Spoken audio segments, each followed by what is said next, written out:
Hi, everyone. This is Sam Silverman, Managing Partner of EB-5 Affiliate Network. Thank you for taking time out of your day today to join us on today's webinar. Today, we're going to be discussing making the transition from an E-2 to an EB-5 visa, and we're also going to be discussing the installment EB-5 project investment option. So making an EB-5 investment, funding part of the $900,000 with a commitment to fund the remaining amount over a specific period of time.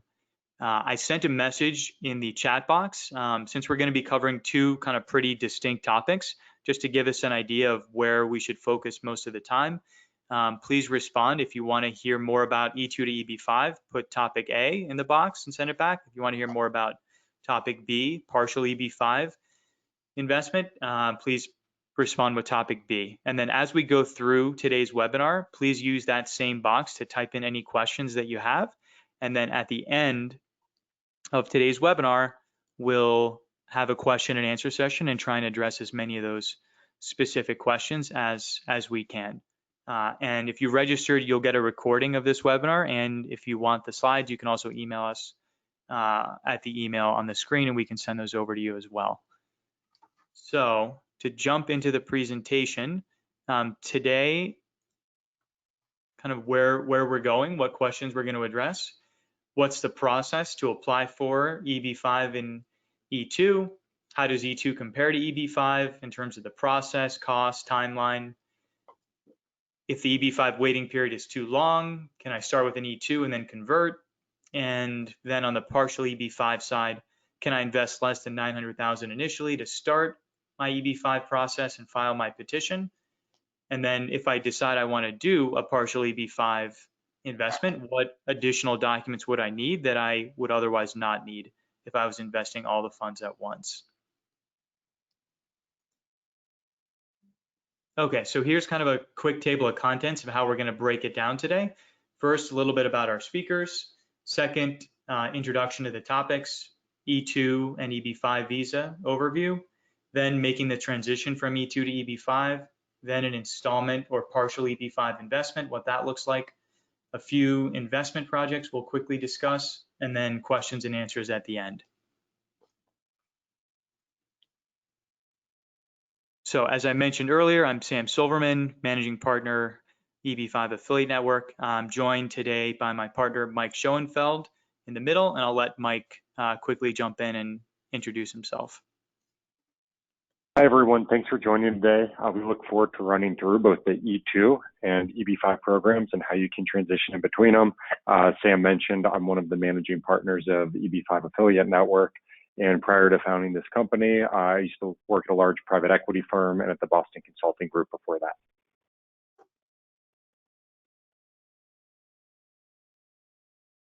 Great. Thank you, Mike. And it looks like in terms of preference for topic A or B, it looks like about 70-30 in favor of B. Okay, so a little bit about EB-5 Affiliate Network. We're a national regional center operator, consulting firm, and fund manager. We have many regional centers covering more than 20 states, many projects approved. We have more than 1,800 investors across all of our regional centers from more than 60 different countries. A little bit about our regional center coverage network. We have regional centers covering more than 20 states. We own all the regional centers 100%. So this allows us to quickly provide sponsorship for high quality EB-5 investment opportunities around the country. Joining us on today's webinar is Ed Bishara. He's a leading immigration attorney, and I'll let him jump in and talk a little bit about himself, his practice, and about his experience with E2, EB-5, and partial EB-5 investments as well. Thank you, Sam. And Michael, it's very nice of you to extend the invitation to participate in today's webinar. But very briefly, I've been practicing business immigration law now, which covers E2s for 37 years. Originally from Australia, I was admitted to the bar in Australia as a barrister and solicitor. Yes, as a barrister in Australia, they still wear the white wigs and black gowns, and if I was there today, I'd be doing so, so don't laugh. But I have an American law degree from the University of Florida Law School in Gainesville. I've been an adjunct professor of business immigration law there for several years, and of course I really don't have the time to do it now. But I've been practicing in the area of EB-5 for 29 years, and been a member of AILA, American Immigration Lawyers Association, and of course IUSA, Invest in USA. I've been involved with EB-5 Investors Magazine, and I've known Sam and Michael for quite a few years now, been on the same panels. And so hopefully today will be very interesting, because we're going to use our experience and what are the current trends with the USCIS and EB-5 office, and how we can offer a benefit to our not only existing clients, but potential clients as well. But thank you again, Sam and Michael. Great. Thank you, Ed. All right, so to kick us off, we'll let Ed kind of walk through the differences, and then we'll jump in and spend a little more time on the EB-5 side. Yes, very quickly, there are different types of visas in which foreign nationals can enter the United States, and we divide those between the non-immigrant visa and the immigrant visa. And quite simply, if you're trying to get a visa to come into the US for a short temporary period of time, that is non-immigrant. If you're trying to come into the US and become a US permanent resident, green card holder, etc., then you're pursuing an immigrant visa process. So the E-2 is a non-immigrant process. It's not the green card. And an E-2 is based upon the fact that if someone, a foreign national investor, is a citizen of a treaty country, which means that there's a list of countries that have E-2 treaties with the US, then if you are a citizen, if that foreign national is a citizen, they can take advantage by making an investment in a US business, either new, existing, or franchise, and use that investment to obtain an E-2 visa in the matter of a few months. It includes the spouse and children under 21. The EB-5 says, okay, if you want to get a green card, well, then you need to invest in a business, create 10 full-time jobs, and we're going to have you file that petition by making a minimum investment, which we'll talk about later. But the processing of this EB-5 petition right now could be at least 2 years before you're able to apply for the green card. So now we are comparing the non-immigrant process, a matter of a few months to be able to get into the US, and the EB-5 process, which may take a couple of years before you can get the green card to come into the US. So we need to look at both of these processes in our strategy meetings with the investor client. Thank you, Sam.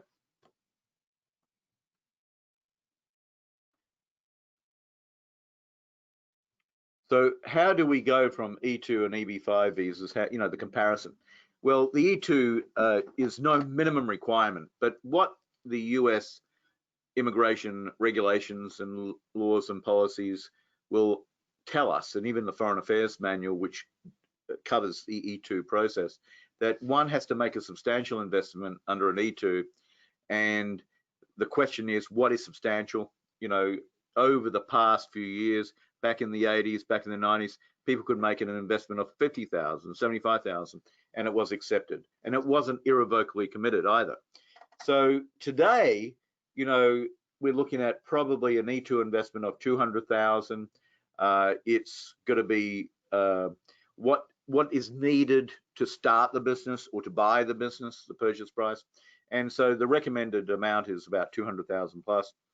That will show the US consulate or the US Immigration Service that the investor is very serious. They're buying into a business that may already have activity or creating something from the ground that will be able to create revenue in a very short period of time. So there's no minimum, but it's what is needed. The question is, what is needed to start this business? You can immediately, in a few months, work and study and live in the US.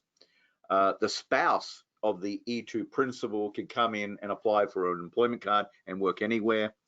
a few months is not a lot of time to be able to get into the US, but I think that it's important to get with various companies like US EB-5 affiliate network to be able to say, okay, which business is the best, because there's an investment business decision, but also concurrently with that is an immigration decision process, and that's where we can come in as well. But if they're already in the US under a student status or a visitor status, and then they decide, well, look, we want to stay, we don't really want to leave, you can file an application to get this E-2 petition expedited.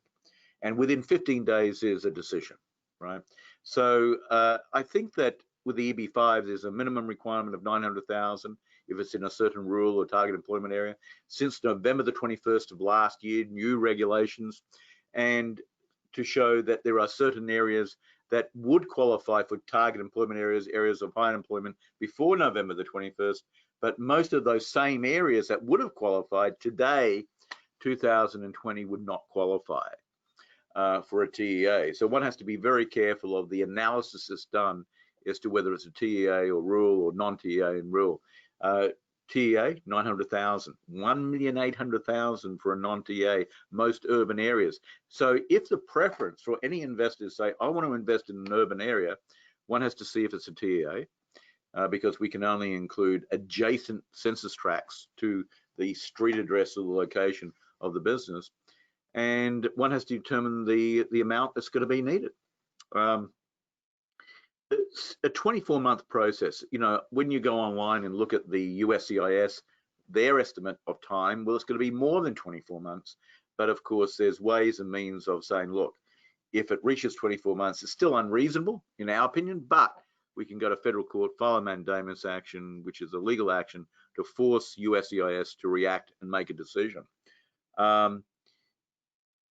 E-2 is wonderful because it's exempt from the bans that are currently occurring from the administration. So the administration currently banned all immigration processes, which means processes where you tried to get a green card through the US Embassy and Consulate, except EB-5 and except E-2. So you can still come into the US under an E-2 and or an EB-5. Thank you, Sam.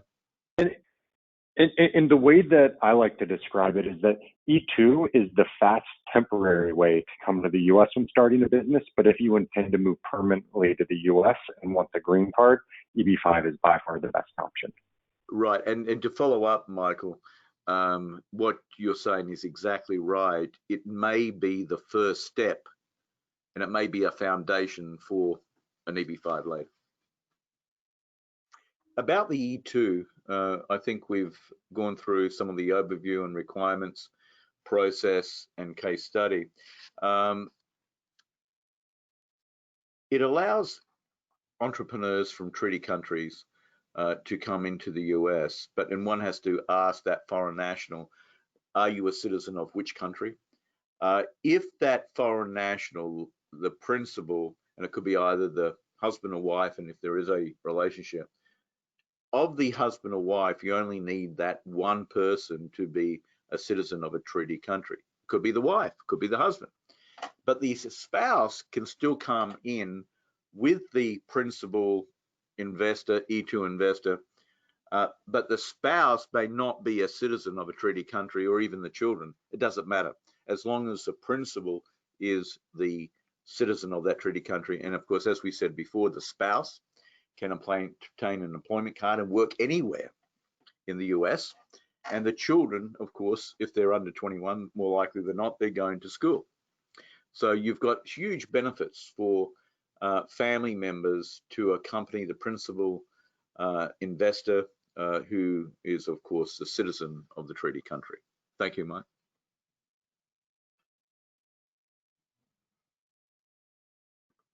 Thank you, Sam.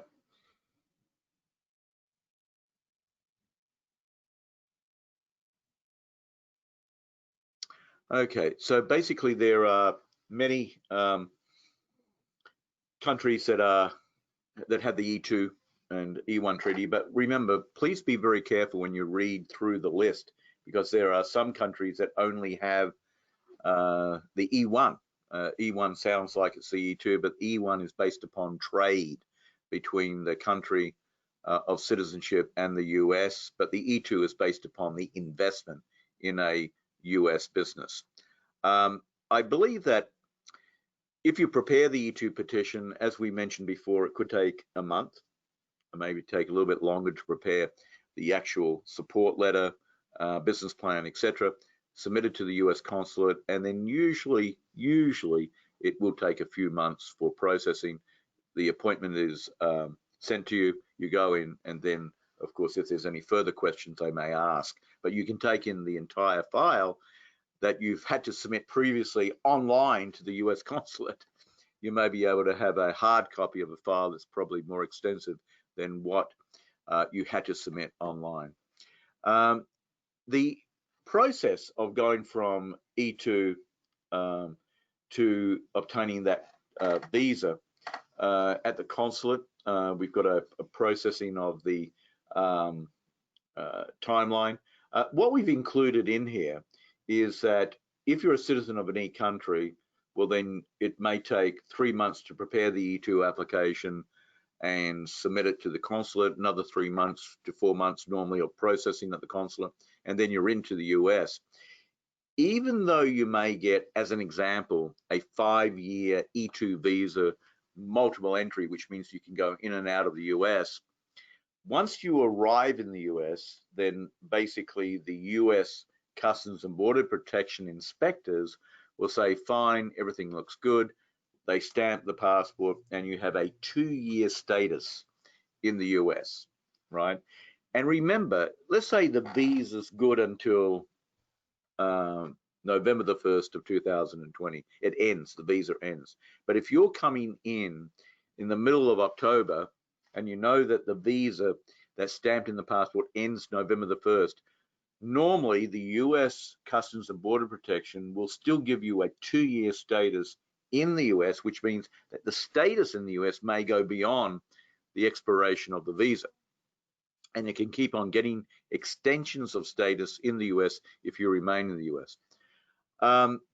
And one has to be very careful and look at the what are called the reciprocity tables for the country that may have the E-2 and determine by those tables how long is a visa usually granted for, and if it involves one entry during that period of time of the visa, or does it involve multiple entries? There are some countries that will only grant their citizens, some countries that have the E-2 treaty, but though if you're from that country, you may only get from the US consulate a 3-month visa with 1 entry.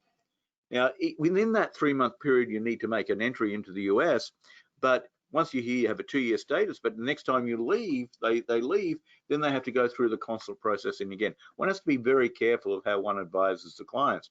But let's say, number 2, if someone does not have citizenship of an E-2 treaty country, you can obtain second citizenship in a treaty country.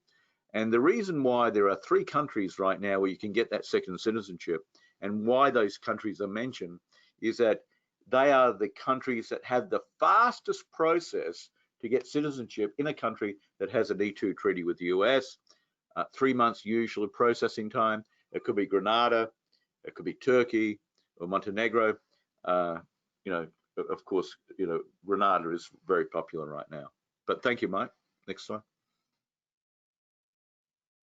Sam, thank you. Okay, about the E-2.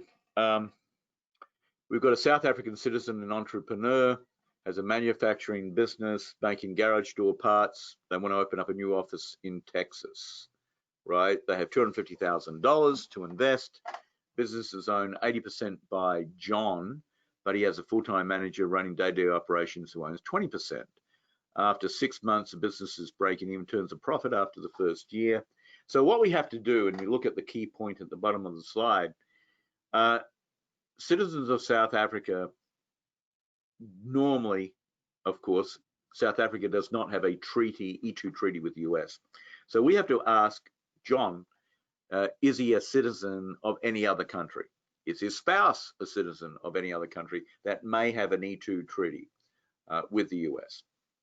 So if the South African does not have, the South African citizen does not have a second citizenship, then we would advise, as we said previously, to go to one of these E2 countries that can fast track them obtaining citizenship in those countries to be able to now say, I'm a citizen of an E2 country like Grenada, and I'm able to invest in a US business and get the E2 visa. One of the things that we want to do is that if they already have the funding to create their own business, fine. I think that one has to be very, very, one has to really ask the particular investor, how certain are they going to be able to create the revenue when they come in and set up a new office.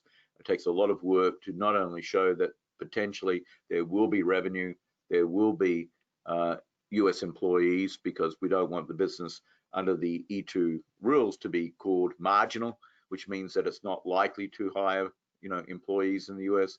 And we want to also make sure that the revenue is going to be strong enough that the particular investor who may be running the business will earn a salary, and it will be able to support the family operations and family through the operations. There also needs to be an irrevocable commitment of funds. And I think that if someone's going to be investing in their own business or buying an existing business, the US consulate want to see that these funds have been already spent irrevocably. So that means that what we could do with our corporate lawyers, business lawyers, create contracts that are irrevocable. In other words, if we're buying an existing business or franchise, or need to obtain contracts from service providers that will do the building or the renovations of a particular site, if it's a new setup, new business, equipment, furniture, all those contracts with either the seller or vendors or service providers have to be irrevocable, which means that once the E2 is granted and they make an entry into the US, then those funds from the investor's maybe escrow account in the US, which could be irrevocable, will be released to the seller, to the vendors, to the service providers. So it gives a very strong comfort level to the E2 investor that I'm not going to spend all this money, which could be $200,000 or $250,000. I'm not going to spend it until I know that my E2 visa is granted and I've made an entry into the US. So irrevocable contracts, for example, for purchase, and irrevocable escrow accounts that the funds will be controlled by the escrow agent or trustee and released to the seller or to the vendors only when the foreign national investor obtains the E2 visa. Thank you, Sam. Mike.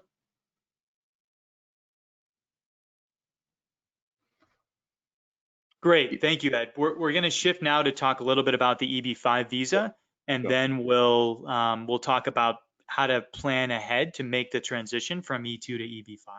Sure. So quickly about the EB-5 visa. So we'll go over an overview, talk about the requirements, process, and then go through a real case study. So a little bit about the visa at a high level. So it's an immigrant intent visa, as Ed mentioned earlier. There's two different options, 900,000 or 1.8 million. It depends if the project where the investment is taking place is located in a TEA, a targeted employment area. If it is in a TEA, which can be high unemployment area or a rural area, then the investor only has to put in 900. If it's not in a TEA, then it's 1.8 million minimum. Again, it's for investors who are looking to make the US their permanent home. It's not citizenship, but if investors, once they have held a green card for a number of years, do want to pursue citizenship, that's also available. Of course, there are many benefits with US permanent residency. No work permits, additional visas needed, better chances of admission at colleges and universities, lower tuition rates, and the option after 5 years of holding the conditional permanent residency or the green card, you can apply for naturalization or citizenship. So there's a lot of benefits to obtaining a green card and subsequently citizenship if that's the ultimate intent. And EB-5 is going to be the most direct way to do that. A little bit about the process. So first determine where your project is located, that you're going to be making the investment. If it is a TEA, it's 900. If it's not, then it's 1.8 million. You have to provide all the documentation showing that you're a good person. So no criminal record, name, address, phone number, email, where you've lived, copy of your passport, government ID, and then also showing that the funds that you're investing in are lawfully sourced, meaning that you have to show that you've obtained them legally and you've paid tax as appropriate. So whether you've earned it by working at a company as a doctor, or if you've inherited money or you bought stocks and they went up in value, all of those sources are allowed. Gifts, loans are also allowed. You just have to show how you got the money and that the money has been legally taxed and is in your possession legally. And again, the second part of that is selecting the project. So qualification. So when you're filing the initial I-526 petition, you're asking the government to approve not only you as a person or as a family, if you're married and have kids, but you're also asking them to approve the specific investment that you've chosen to invest in. And so that means that the project or business that you're investing the capital in, you have to show that you're going to create at least 10 new jobs and that the funds are going to remain invested until the end of your 2-year conditional or temporary green card period. So your documentation has to establish that not only are you a good person and you have no criminal record and all of the funds that you're investing have been legally earned and are in your possession, but also that the project that you're investing in meets the EB-5 rules, that the money has to remain invested for the minimum period of time, and that you're going to create at least 10 new jobs as a result of your EB-5 investment into the project.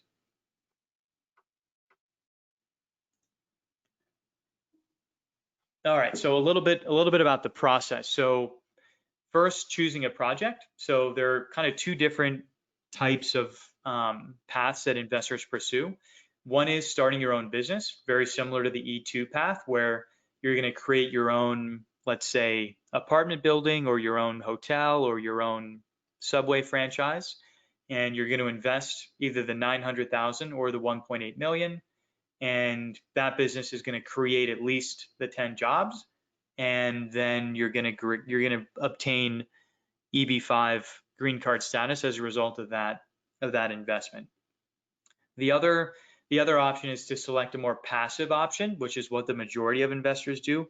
A lot of investors don't have business operational experience or don't want to set up a new business in the US and have their immigration rely on them being able to successfully operate that business to create the minimum number of jobs needed.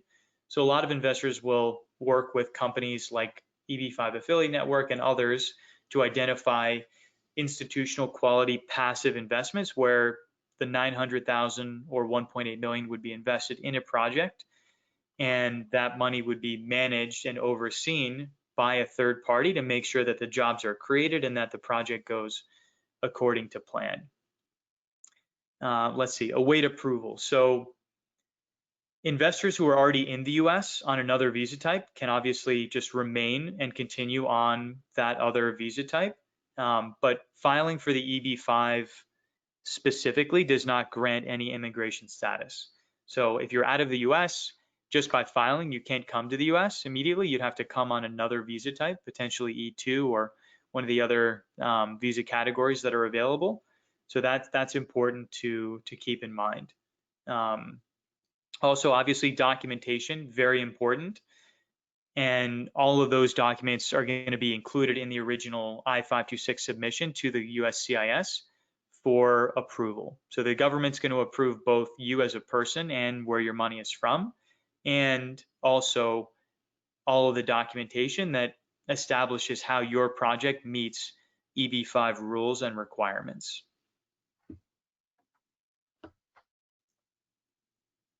All right, so we'll just spend a quick minute on this. This is kind of the overall path for how the EB-5 process works. So as I mentioned earlier, first step, I-526 petition, work with a qualified immigration attorney. Ed Bashar has worked with many EB-5 investors around the world. determine is your project in a TEA or not. The vast majority of projects, more than 95%, are in TEAs, so 900,000. File your application, about 2 years roughly for your I-526 to get approved by USCIS. Some countries have longer processing times. Then once approved, then you're going to adjust your status depending on if you're already in the US on another visa. You're going to file one form. If you're out of the US, you're going to file a different form. Then you're going to do a quick interview to make sure that you're a real person. Then 24-month conditional residency period, you get the temporary green card for 24 months. Then a few months before the end of that 24-month period, you'll file the I-829, which is the final document, which is converting your temporary green card to a permanent one. And that document is basically just showing the government that not only did your investment remain invested during that period of time, but you also created or are in the process of creating at least the 10 jobs that you initially said you were going to create in your original I-526 petition filing several years earlier. So it's a pretty logical flow of steps. The key things to realize are if you don't create the 10 jobs, then your green card is not going to become permanent. So you really need to pick a project where you know the jobs are going to be there, because if they're not, then you'll have invested and then only have gotten a 2-year green card, which will then be voided. So definitely want to avoid that. Second thing is, timing wise, for most investors, you're looking at about 2 years from filing until, you'll be able to get approval. So in that 2-year period, if you really want to be in the US, you've got to think of E-2 or some other option, or just don't be in the US until that's approved and you can get the conditional residency status. So now we're gonna run through a quick case study, and then we've got another second case study too that we'll just quickly cover. Okay, so we've got Venkatesh and Isha. They're Indian-born Canadian citizens. One's working on an H-1B, the other one's a student at Santa Clara. They both want to avoid having to continue to rely, or in the future for Isha, rely on H-1B, and they're concerned. So one of them invests in an EB-5 fund as a passive project, like we mentioned earlier, as a limited partner, joins the project, invests the minimum amount of capital. The source of funds for that investment, $150,000 in cash from savings, $450,000 against a home, $750,000 loan, and then the sale of securities in a brokerage account and a gift. So a number of different sources here. So the main point of this slide is that many different sources are allowed. It doesn't all have to be from one source. And as long as the source can be legally sourced back to the owner and how you obtain possession, then it's allowed. Obviously, if there was just one transaction that could source the entire 900, that would be preferred. It just makes the adjudicator's life easier when they're approving your application. It also makes the attorney's life easier because there's only one thing to source. But 900,000 is a lot of money, and a lot of times that just can't be done. So it's fine to have more than one source. You just want to make sure all the paperwork is really clearly organized and you're telling a clear story for a USCIS adjudicator to review. Okay, second case study. So another student, Federico, is in his final undergraduate study in California. He's going to grad school. His parents are successful entrepreneurs in Brazil. They have a base in Sao Paulo. They want Federico, and he wants to stay in the US after graduation. They gift him $900,000 plus the administration fee from the sale of a commercial building in Brazil. Campinas is a city in Brazil. So he's investing in a Florida real estate project, another passive EB-5 investment option. So here, the student is already in the US. They're on an F1 student visa. So here, the student will just continue to remain on the F1 until EB-5 was approved. Once approved, then he would just adjust status. He's already in the US, changing from F1 to the conditional permanent residency. In this case, the parents would have to provide the documentation showing how they obtained ownership of that building in Campinas, and that the funds that they used to buy that building were legally earned. You can't just show that a gift occurred and then that's it. You have to actually go back to how those funds, were earned. In this case, most likely there was some initial investment, and then the building probably appreciated in value. So you would want to be able to source what the source was for that initial kind of equity down payment for the building was, if there was one. But most likely that's how this was done. In both of these cases, the thing to focus on is that the EB-5 investors found a legal way to be in the US until the EB-5 application was actually approved. And that's always one of the key things, and why we're discussing E-2 today is because the EB-5 does take 2 years or longer to actually get that temporary green card. So having the right strategy in place, whether it's F1, E-2, or any other visa category, is critical when planning it out. Yep, exactly. So now we'll transition and talk a little bit about the specific transition between E-2 and EB-5, and we'll let Ed jump in and kind of walk us through how that planning looks. If an investor knows, they probably want to do EB-5 later, but they're not ready to do it immediately. Maybe they're, wanting to see if life in the US is what they really want, so they want to kind of do something in the middle before making the full commitment to EB-5. This is a good option, for that type of an investor. Thank you, Sam and Mike. And when someone is thinking about this process, E2 to EB-5, well, of course, the first step is for that investor to obtain an E2. But one has to advise the investor that if someone is obtaining a non-immigrant visa, such as the E2, they have to have the intent that after their authorized E2 status expires in the US, they have this intent to go back to their home country. And usually when you're submitting an E2 application with the US consulate, you really have to advise the investor they have to sign a statement that they have this unequivocal intent to go back.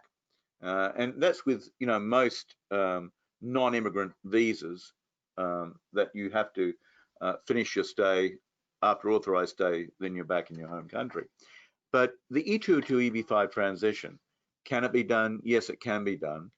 And if we're talking about E2 to EB-5, of course, we're talking about the E2, which is a foundation for a foreign national and family members to either, as we said before, create their own business in the US, buy an existing business, or franchise. When they're selecting the business to, as an example, purchase or the franchise, well then I know that you, Sam and Mike, with EB-5 Affiliate Network, you provide business, investment, and even management due diligence, correct? So, this is something that every investor should obtain, that even though they're going to us as immigration lawyers, we can only give immigration advice. So when they're selecting and investing in an E2 eligible business, it really lends itself to a really important requirement to get two types of due diligence: business, investment, and immigration. Both they're pursuing at the same time, the business selection and the E2 selection, and hopefully concurrently, we as a team can support their goals concurrently: business, investment decisions, and immigration. So when they do obtain that E2 visa, they basically are operating that business, for a year, for 2, etc. And then how do we go from coming into an E2 business and then transitioning from the E2 business that they're operating, either new or existing, and go to the EB-5? Well, if their E2 business is located, as an example, in a target employment area, and we know that by the street location, any adjacent census tracts, usually the professionals can go in. I know that EB-5 Affiliate Network has come up with a system where you can calculate TEA locations. But one of the things that we really want to do is that if they are thinking about expanding their E2 business, that they need to make sure that they obtain advice again from the Immigration Council, from the business and investment advisors, and say, from a financial standpoint, how can we do this? From an immigration standpoint, we say, look, if you've only invested 200,000, you're going to have to invest another 700,000 into this business, and you're going to have to invest that 700,000 under normal circumstances before we file the EB-5 petition. And they're going to say, well, if we put in another $700,000 over and above the 200,000 E2, how can we show the jobs that are going to be created? Well, if it's a EB-5 direct, and normally when we say EB-5 direct, it usually is running their own business, which they are under the E2, that if they put more money in, how can they create 10 full-time jobs, either by Americans or permanent residents? And they need to show that the jobs are created at least within a 2.5-year period after their 526 petition has been approved. We have to analyze that from an immigration standpoint and, of course, from a business standpoint. Can it be done? If they're investing in an E2 business and they say, well, look, gee, 10 full-time jobs, that's a lot of people, and it's very expensive to hire 10 full-time people over a period of time.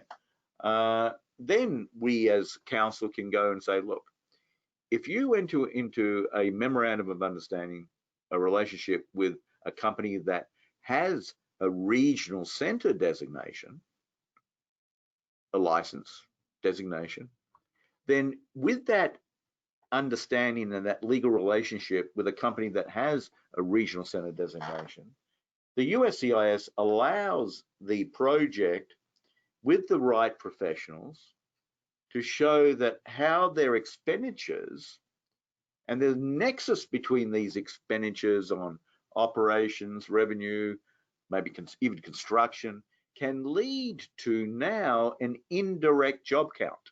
An indirect job count, which means that you can show that you're satisfying, the E2 investor is satisfying the EB-5 requirements for job creation, either showing that the jobs are created either directly or indirectly or induced. So it may be a huge benefit to say, look, I'm running my own business. I don't want to hire 10 full-time employees, but I'd rather show that my expenditures are going to create the jobs indirectly. It requires experts, economists, business plan writer, real good experts to show that how the jobs are going to be created, because they need to be created. Because when you go and file the investor files the 829 petition to remove the conditions, that's where the documents come in and the evidence comes in to show that the required jobs are created as a result of the use of the investment funds. Now, what if someone says, look, I'm content running my own E2 business. I've created it, or I've bought a franchise or existing, I'm content. I don't have to really show a lot of employees. I'm the principal, I'm the executive, I'm running the business. It could be a smaller operation and I'm very content. But I don't want to put more money into this type of business. I would rather put money into another project that's managed and operated by experienced developers, operators. They've got a track record, or there's a new project that looks very good. I'm very interested. I've done my business and investment due diligence on this EB-5 project. They have the experience and management control.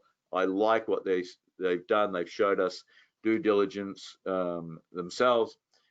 I want to just be content running my E2 business, have my family members and my children just remain in the US under E2. And I'm going to now invest another $900,000 in a separate EB-5 regional center project, which is going through the normal EB-5 process. And once they've done that due diligence, then once the investment is made, the 526 petition is filed, while they're continuing to remain in the US under the E2. And the 526 is processed, approved, and then they apply for the conditional permanent residency. All that can be done in the US. So while they're continuing to remain in the US, they may have an E2 visa that is for a period of time, let's say 5 years, multiple entry, can come in and out. So while the E2 business is operating, they had the E2 visa, they have now filed a 526 petition. So while they're in the US under an E-2, the 526 is normally taking 2 years at least. And then after that, they apply for the conditional permanent residency, but they can do so in the US. If they're currently maintaining legally their E-2 status in the US, then at the same time the 526 is approved, they submit their application for conditional permanent residency. If they going in and out of the US is the principle, and they come back in, then we don't want to show that they had a preconceived intent to become a resident of the US by remaining in the US and applying. So normally, you know, you would probably ask the investors to wait for 90 days after entry, and then think about, contemplate whether they want to apply here in the US or outside the US. And if they say, look, we'd rather apply in the US after 90 days after the E-2 entry, then they can submit their application for conditional permanent residency. They'll ask for employment authorization and permission to travel, and they can do it while they are in the US. Thank you, Sam. Mike. And what we typically see out of those two options is we've seen many more investors go down the second option, which is keeping the E-2 current, but completely investing in a new business or a new investment on the EB-5 side and not stacking them together. At $500,000, it was a little bit easier to, let's say, open a franchise for $250,000 and then put in another $250,000 to achieve the $500,000 investment limit. But now if you had, let's say, $250,000 in, and you wanted to go into EB-5, you would then have to invest in another $650,000. So it makes a lot more sense to invest potentially in a safer business and one with more certainty on the job creation side to ensure you end up with the EB-5 green card. So you can obviously do it both ways, but we do see more investors choose to keep the processes somewhat separate in terms of how they approach it. Thank you. Great. Thank you, guys. We're going to shift gears now and talk a little bit about the installment or partial EB-5 investment option. And this is something that we've dealt with a number of times with investors in our projects as well. So we're quite familiar with the different levers that can be pulled to, make this flexible for an investor who wants to file and doesn't want to wait until he has the full liquidity to file and get the process started. All right. So basically, thank you, Sam. One of the things that we've noticed over the 29 years is that most EB-5 regional center projects, for the 29 years, and especially since 2007, have required the investors to say, look, if you're investing in our project, we're developers, we're operators, we really need you to come up with the cash, $500,000 and the administration fee, and then put it into escrow, and then you can go ahead and file your I-526 petition. But if we really look at the regulations and policies, they define capital contribution under the EB-5 program as either cash or a promissory note. And so now that the amount has gone up to $900,000 as a minimum, or in certain geographical areas, 1.8 million, and it did so November the 21st, and very quickly, everyone in the industry, everyone said, gee, it went up, but let's try to see if we can get it back to 500,000. Most investors said, oh, I wish it was under 500,000. And so now we're looking at, as Sam and Mike said, we're looking at a policy that is acceptable, a procedure that is part of the law and regulations and case law, that if one makes a cash contribution, and in this example of 300,000 cash, under 500,000, they come up with it, we still have to authenticate where they got 300,000 from. And then they enter into a promissory note arrangement, which they can legally do between themselves as the investor and the new commercial enterprise, which is part of the EB-5 Regional Center project. Now, the NCE will say, look, you're putting the cash down, but we have to also make sure that we get the balance because it's a requirement that we really need that 600,000 to further the project, even though we can do it without EB-5 money, but we still need the money because it's part of the arrangement, part of the structure.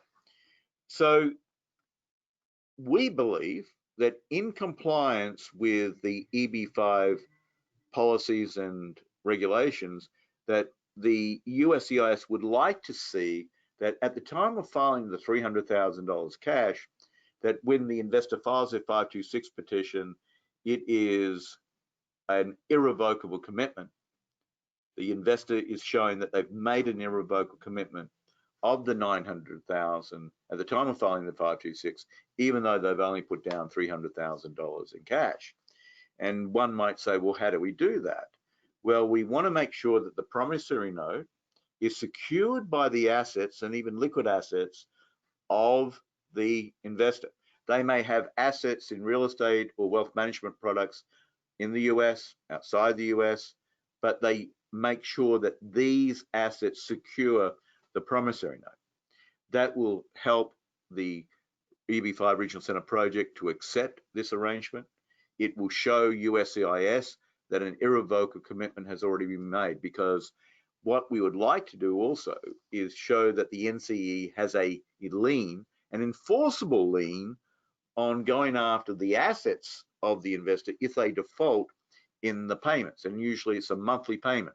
The policies and the rules in the case law said that if you are entering into an installment program, it should not be more than 24 months.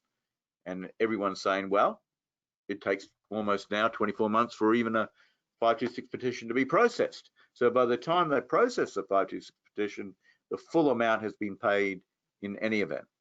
Now, one of the things that can be done is that when the investor comes in, they can invest in wealth management products or real estate in the US, if they haven't already, and they can borrow against the real estate. They can borrow against the wealth management products to help them make that monthly payment. So there should be various sources where they can make the payment.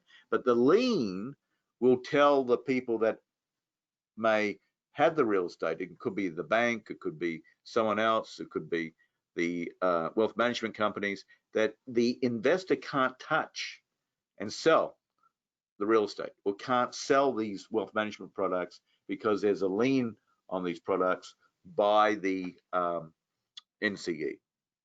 So really, this is how it works. I think it's a marvelous process by which investors can invest less. They feel more comfortable having control of other assets that can generate a return on their investment. They can have control over those other assets. Those assets could increase in value over a period of time. And so those assets are really owned by the investor. They're separate from the EB-5 project, where they have to invest funds at risk. And it's one way where they're not outlaying all their cash into an EB-5 project. They're outlaying a little bit, paying off on a monthly basis, and then they have a comfort level that the project will continue to succeed, and at the same time they're making money on the other products where they have the actual cash. Thank you. Sam, Mike. Great. We're now going to jump into a case study to kind of illustrate how that can work in real life. Mm-hmm. So to illustrate this irrevocable commitment, again, we're going to have a partial initial funding. So the investor will initially contribute $300,000 cash into the NCE, and then also execute a promissory note for the balance, for the $600,000. In this case, it's an investor who owns a hotel. And so there's going to be an enforceable lien and a promissory note in the amount of the $600,000. So the investor owns the whole hotel. Let's, for simplicity here, assume that it's, in or outside of the US, either one. You're going to need documents showing that the investor does in fact own all of the equity in the hotel and is in control. And you want an independent appraisal showing that the equity, again, the key is the equity, not the total value of the hotel, but the equity. The hotel probably has other debt, has a market value of at least more than $600,000, which is the amount of the promissory note that's being given in favor of the NCE. So initially, the first transfer is to 300, and then over the period of time, 1 to 2 years, the remaining balance, 600,000, gets funded from the investor into the NCE. And once that funding is completed, then the promissory note becomes void, and there's no longer any lien or security interest against the investor's equity in the hotel. One other nuance to note here is that if it's in the US, it's going to be easier to document and show how you would be able to foreclose and kind of pursue that lien on the hotel. If you're not in the US, then you're going to need some explanation or local counsel writing a letter, something to document, that, hey, I've got a mortgage on a hotel. It's in Mumbai. Okay, great. How are you going to put your hand on that hotel and liquidate it to make good on the promissory note that's been made? So you got to demonstrate that you've got a plan for how that would actually occur, and not just that you have the security, but line of sight to actually getting paid in the event of a default on behalf of the investor. All right, great. So now Mike is gonna brief us quickly on 2 projects that we have available today in the market, and then we're gonna shift over to the question and answer. So as we mentioned earlier, if you have questions on anything that we've covered, please submit them in the chat box and we'll dive into them right after we cover these 2 projects. Perfect. And we quickly wanted to share these 2 available projects. So as you're thinking about going through the E-2 process in EB-5, we mentioned most investors end up choosing a pre-structured EB-5 deal. The main reasons investors do that is for the immigration security of knowing that the jobs will be created with near certainty, and then also the financial safety of investing in a larger project. So the first deal that we have on the screen is the Hyatt Fort Lauderdale project. It's an under construction project that's actually nearing completion on construction. It's a little over $200 million in total cost, and the project is a Hyatt-centric hotel on the bottom and condominium units on the top. It's pretty unique in EB-5 because it has some features such as an EB-5 loan repayment guarantee, an I-526 approval refund guarantee, and it actually pays the investors a preferred return of 2%, which is at the upper end of the market. And if you're interested in moving forward with EB-5, please contact us so we can get you an investor questionnaire and see if you're accredited and if we can share the project information with you.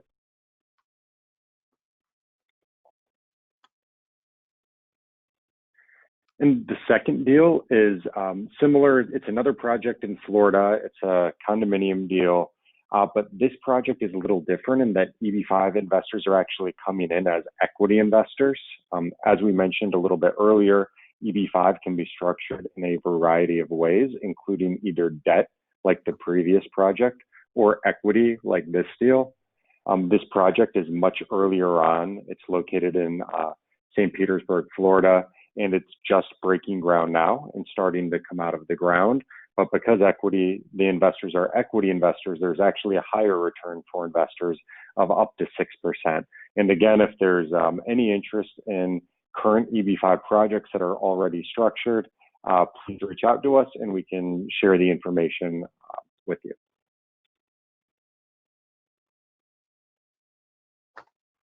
One other thing to note about both of these projects is that they're both being developed by the Coulter Group. They're one of the largest developers in the southeastern United States, over $15 billion in development over the last 25 plus years with a perfect execution track record. And these are the 10th and 11th EB-5 projects that we have with the Coulter Group.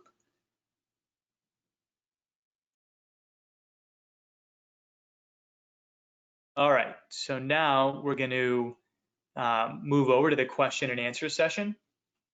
So we're going to try and cover as many questions as we possibly can, but in the event that we can't get to everyone, you can reach out to us directly. The contact information is on the screen now for both EB-5AN, for me and Mike. If you have any questions about EB-5 and about either of those projects or about doing a partial investment, and then anything immigration related, Ed will be the go-to resource for those questions. Okay, so let's look at some of the questions that we've got here. Okay, so first question, does E2 have to be more than 51% ownership? E2 is investing in a business, and do I need to have a partner in my E2 business? Sam, very quickly, to obtain an E2 visa, you have to show that the US corporation is at least 50% owned by the foreign national that has the E2 citizenship. Sometimes you may have two E2 investors owning the one corporation 50-50. There's a concept called negative control, so at least either owner can show that they can make important decisions for the business. If someone says, well, look, I'm going to come in myself and only own 51%, well, then you can have a US citizen owning the 49%. But at least the 51% is owned by the foreign national E2 investor, and then they, with the 51% ownership, they can show that they're clearly in the position to make important decisions and control the US business. But going back to our original statement, the 50% ownership is the minimum. Yep, very good. Another question that we got, this is a good one too, is if I'm doing a partial EB-5 investment, in the initial application, do I have to show all of the funds at the beginning of the filing of the 526, or can I source subsequent payments at a subsequent time? Well, I think that basically, if we're talking about the installment program, because when you file the 526 and for the EB-5 Regional Center project to accept an installment program, they want to make sure that that particular investor already has the assets that are valued at, as an example, 900,000, right? Or if there's a deposit in the example we had shown that there was a 300,000 cash investment, well, then the 600,000 is the balance of the amount that's owed. So you would have to show, I believe, for EB-5 Regional Center project, that 600,000 of assets is already in existence that's connected to the EB-5 investor. Got it. One question that we had related to E2 as well is, if I'm starting my own business, buying a piece of land and building a store on it, all of the money that I'm investing in buying the land and building the store can count toward the minimum 200,000. Is Yes. that correct? Yeah, sure, definitely. Yep. Another one we got is, in the event of a gift from a family member, do I have to pay capital gains tax? So that one, there's a number of different elements there. First, capital gains tax isn't applicable to gifts. It's gift tax, if there is gift tax that's applicable. Second, that's going to depend on the location and current citizenship of the parties giving and receiving the gift. If they're in the US, they're both US people, which wouldn't be the case because the person getting the money is not a US person yet. So US gift tax laws wouldn't really be applicable there because the person's not getting the money. However, if the person giving the money was a US person, then if you're giving more than the 15,000 per year that's allowed, then you'd have to file federal gift tax return and declare that. If you've given less than I think it's 11.3 million per person currently under the tax code. So short answer is there's no capital gains tax. There may be gift tax, but probably not. Okay, another question we got, how much is the administrative fee for EB-5? Good question. That's going to vary project by project. Some projects, it's as high as 80, 90,000. Other projects, it's in the $50,000, $60,000 range. It just varies by project. That amount is set by the project itself. It's not a USCIS set fee. Let's see. Will this recording be available? Yes, if you registered, you should get a follow-up email with a link. If not, you can also visit our GoToWebinar channel or our YouTube page later this week. This whole video will be posted on our YouTube channel. If you want to see a hard copy or a PDF file, send us an email, info@EB5AN, just put request E2 to EB5 presentation slides or partial EB5 slides, and we can send you a file with just the slides. Will investing $300,000 in a real estate development company qualify for an E2 visa? Ed, do you want to take that? Qualify for an E2? Yes, E2, Yeah. 300,000 in a real estate development company where I own the whole thing. Yeah. Like if you're investing 300,000, you know, of course it's you know, the question is, what is it going to take to, you know, start a business like this or own a business like this? And if it's 300,000, but investing in a corporation that just owns homes or townhomes or and that's it, is not going to get you the E2, because it really sounds like it's too passive. So how do we make a corporation that's involved in real estate development an active business? Well, the activity of building, construction, selling, renting, managing, that's what we need to emphasize in an E2 application, that it's more than just passive owning land and owning houses. It's a little bit more. Do you have an office? Do you have employees that are going to be hired? So it has to be an active business. Yep. So we've got another question for Ed. This one's from Jill Jones from NES Financial. NES is one of the largest EB-5 escrow solution providers, and we use them on all of our projects for an increased level of safety. So her question is, if an investor is making payments over 1 to 2 years, how does the NCE get the funds to the JCE in time to create jobs and satisfy the fact that the funds have been at risk for that investor and touched job creation? Yes, it's a very good question from Jill Jones. If Jill could, you know, send me an email, I'll spell her name clearly so I know who it is. I'm just joking. I've known Jill for many years, and I know NES, of course. But to answer Jill's question, it's a great question, because remember that in an EB-5 regional center project, if the investor's making a deposit and then the payments, the EB-5 money, the payments are going to go to the EB-5, let's say, regional center project, the NCE and the JCE, over the next year or 12 months or 2 years.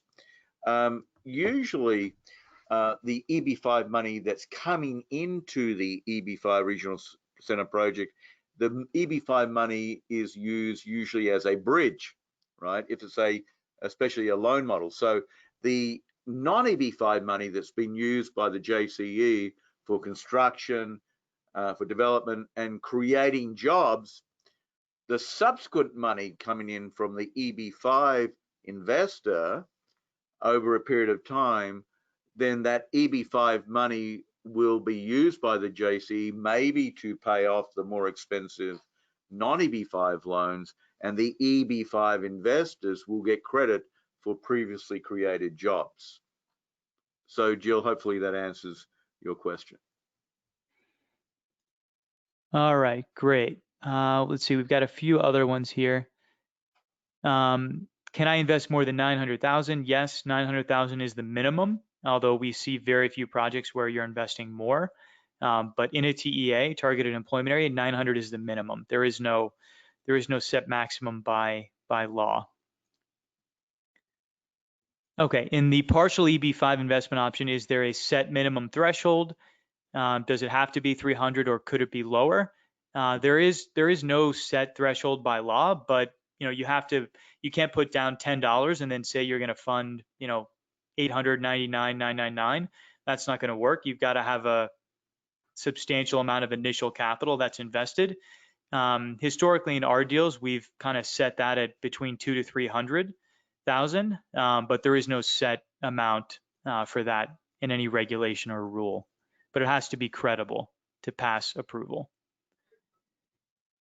Could an I-526 be approved if the USCIS officer reviews the application before the partial investment payments are completed. Yes, as Ed mentioned earlier, it's possible that that could be approved, just given the length of time it takes for the processing. If your application got processed in a year and a half, but you had a 2-year promissory note, then you'd still have some payments left following the approval. What's interesting there is that if you didn't make those final payments after you got approved, then you wouldn't be able to get your A29 approved, because you'd have to demonstrate at the A29 stage that the funds were fully invested for at least the 2 years. So you would have a problem later on, is the quick answer for that. Okay, how can an NCE set up a lien on a property outside of the US? Good question. That varies substantially based on the jurisdiction of the asset. We've dealt with a number of situations like that out of the country, Brazil, Asia, India. And so we're aware of how to set that up properly. It's going to vary based on jurisdiction and based on the type of asset. Real estate's going to be a lot different than, say, a bank account or a brokerage account. Let's see. Do you offer E-2 investment options? We don't offer E-2 investment options as a company. There are many different ways investors go about identifying an E-2 business. A lot of them have a business in their home country that they're looking to expand, or they're familiar with a particular industry, so they do that. Or if they don't have a particular industry they're tied to going in, then they can find a franchise. There's a number of companies that offer kind of franchise E-2 specific products as well. We don't offer one of those specifically, but there's a number of different ways to do it. This is an immigration question for Ed. For E-2, once approved, how easy is it to come back and forth from the US? Is it single entry? What costs, etc.? Well, if you have an E-2 visa, it's usually the visa is for a certain period of time, and let's say it could be 5 years. So there's an issuance date and an expiration date, and it's like your invitation to the country. So when you come to the airport in the US and you show the visas, okay, so you're coming in within that period of the visa period. And when you enter the US, usually the immigration inspectors will grant a 2-year status. They'll have a date of entry and a date that you really have to leave, and it's usually a 2-year period. Got it. Thank you, Ed. One question, another one for Ed. Does the 526 need to be approved before you can file I-485? Yes. Okay. In other words, the 526, unfortunately, we've suggested over the years to have concurrent filing, when you file the 526 and then you file the 485 if you're legally in the US at the same time, concurrent filing. The normal I-140 petitions allow that if the priority dates are current. In other words, if a visa number is available. But unfortunately, even if it was allowed, the 526 petitions that are filed, with some countries, there's retrogression.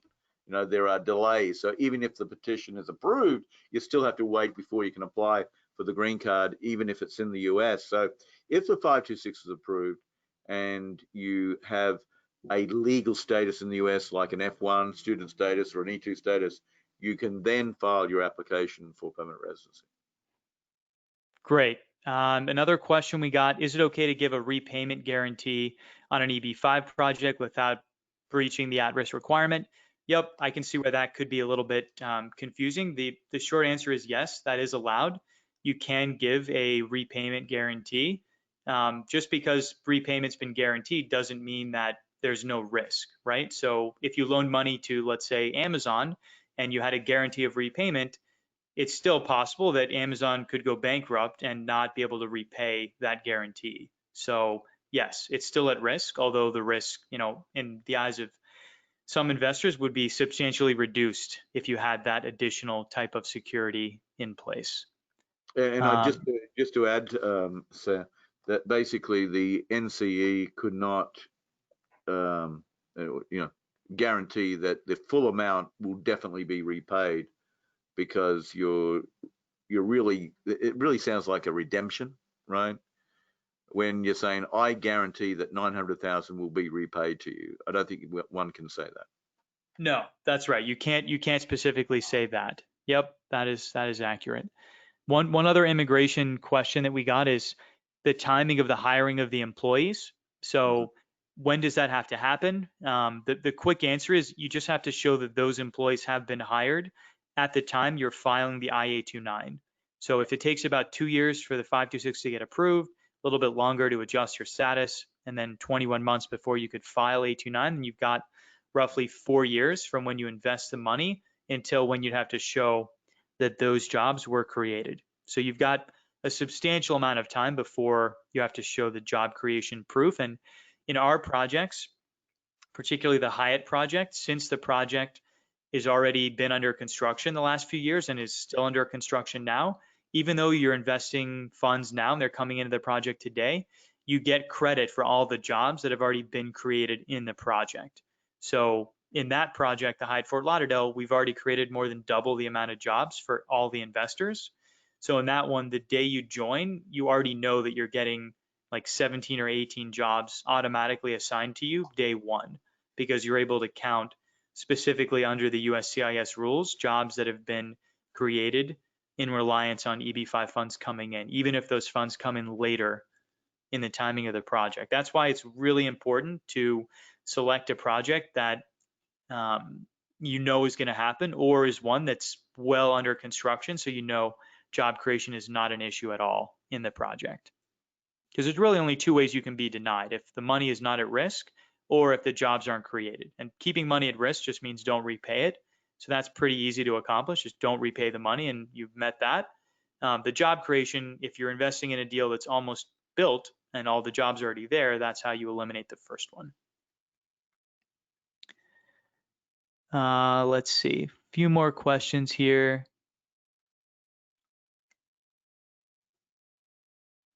Let's see.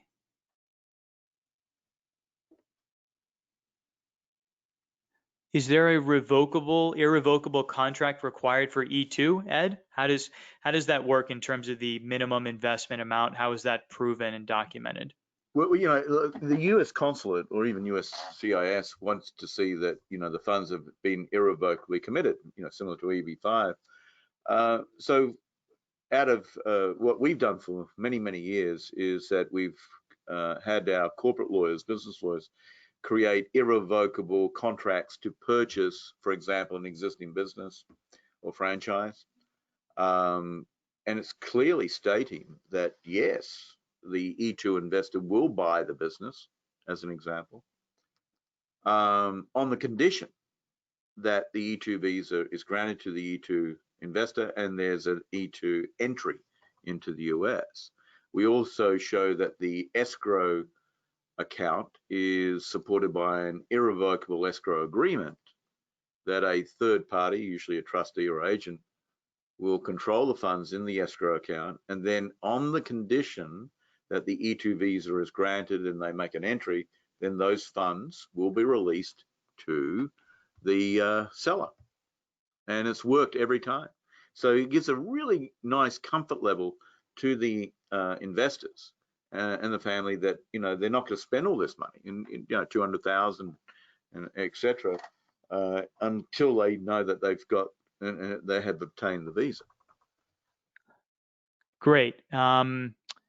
Does an EB-5 project have to be profitable in the conditional green card period and pay taxes? No, there's no requirement that the project's profitable during that period or paying taxes, although most likely most projects would be, but that's not a condition for any type of EB-5 visa approval. Another question for Ed, in terms of the interview process, if you're doing EB-5 inside the US or outside, what's more preferred? What's faster? Yeah, it's a very good question. You know, remember, if you're in the US and you're applying for the conditional green card, well, then you submit the documentation because the 526 petition has already been approved. So you're submitting the application and it's reviewed by USCIS without an interview, usually without an interview. if you have a 526 approved and you go through consulate processing where you are interviewed, there is the chance that the US consulate will ask questions to the investor about the project, about employment creation, about authentication of source of funds. And they've done it before because there's an actual interaction between the investor and the consul officer. So where is it better? I think that a lot of facts will determine where the investor is going to be applying for the conditional residency, but it sounds sometimes it's better if they can to do it in the US. Less questioning, maybe, right? Yep. Thank you, Ed. Another question: investing $900,000 in a company which builds single-family homes, will that work for EB-5? Yes, that will work. We've structured a number of single-family home community projects ranging from 5 to 10 homes all the way up to several hundred homes. So yes, that'll work, and that can be structured. Yep, the most important thing is to make sure there's enough construction spend over the total amount of homes for the job creation, and typically the capital will be recycled. So for example, a $900,000 home or two $450,000 homes are not going to be enough, but if you reuse that money 4 or 5 times and create 10 homes, there could be enough jobs. Yep, another E2 to EB-5 question. If my business is an E2 but is not in a TEA, then am I going to be eligible for the $900,000 to invest more money to get it to qualify? Well, I think that the E2 business, ideally it would be in a TEA, and one has to determine at the time of putting more funds in and committing, are you going to have a location that will continue to be a TEA as the funds continue to be invested? It really depends on the business. If you have one location where you've been able to invest for an E2 and then the expansion into an EB-5 where you're putting more money into, it doesn't necessarily have to be in that one location. It can be in another location to expand your investment into an EB-5 structure. Got it. So another question we got related to EB-5. So if I invest $900,000, what's the output of the investment? So that's going to vary. That's going to be the kind of financial economic side of the deal. So in the 2 projects that we have, one of them is 2% per year, and then at the end you just get the 900 back. In the other one, it's a 6% preferred return. So it's money in, times 6% for the amount of time that the money's been invested into the project. So those terms are going to vary project by project, but in most cases, it's you get the money back, and in each year or at the end of the term, you get the money back plus some kind of a profit share or return on the money. Let's see. Spousal. Let's see. No. Is it easy to renew an E2 visa after 5 years, or do I have to go back to my home country and get it there? For Ed. Yeah, again, to renew a visa, in other words, if the visa expires 5 years and then before the expiration, of course, you say, well, look, gee, I need to apply for another visa. Then the application would have to be submitted directly to the US consulate, because the US consulate is the only location where you can get a new visa. Remember, the visa is the stamp in the passport that allows for a certain period of time entries into the US. If you are in the US and you say, look, I don't want to be bothered going to a US consulate, I just want to remain in the US. So you can always get extensions of status in the US for oneself and the family without leaving the US. But if the visa has expired and you leave the US to come back in, then that's when you need to get, again, a new visa. Many, many years ago, we could go through the State Department and the visa office in Washington, D.C. to get new visas issued. That was a long time ago, but can't be done today.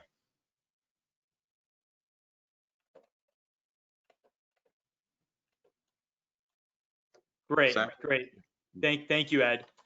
There are a few questions about targeted employment area eligibility. So if you're looking at a project E2, EB-5, and you want to know, is this going to work at 900,000 instead of the 1.8 million?